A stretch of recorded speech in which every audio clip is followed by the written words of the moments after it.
मित्रों, विचार संहिता के इस मंच पर आप सबका स्वागत है। मित्रों, आप सभी को मेरा प्रणाम। मित्रों, आज मैं मानव आत्मा के तीसरे शरीर के विषय पर बात करूंगी, जो कि सूक्ष्म शरीर है। और ये सूक्ष्म शरीर मानव के मणिपुरी चक्र से जुड़ा हुआ होता है।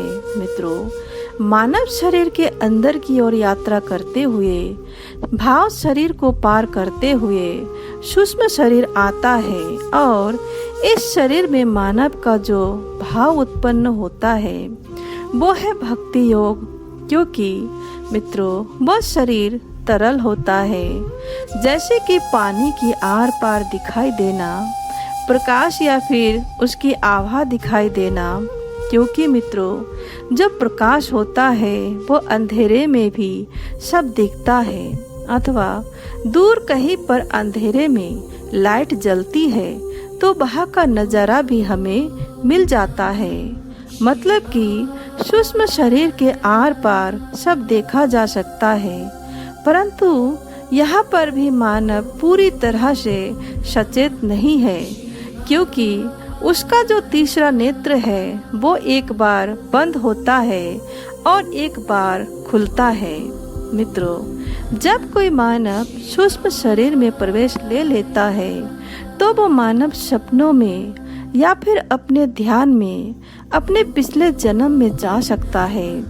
सूक्ष्म शरीर में पहुंचने पर मानव अपने सपनों में या ध्यान में बीते हुए अनंत काल से लेकर वर्तमान तक की कोई भी यात्रा वो मानव कर सकता है। परंतु मित्रों, वो भविष्य की यात्रा नहीं कर सकता है। सूक्ष्म शरीर माने हमारे इस जीवन की और पिछले कई जन्मों की इच्छा, आशा अथवा अभिलाषाओं का माने एक मकड़जाल है। सूक्ष्म शरीर में पहुंचने पर मानव को ऐसा प्रतीत होता है जैसे मानव को अधिक तनाव जीवन में बढ़ गया है।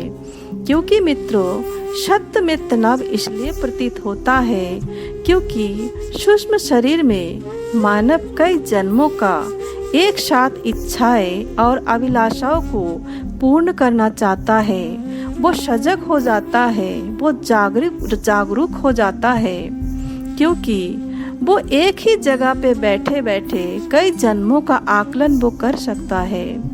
मेरे कहने का तात्पर्य यही है कि कई जन्मों का अपूर्ण कार्य को वो इस जीवन में पूर्ण करना चाहता है।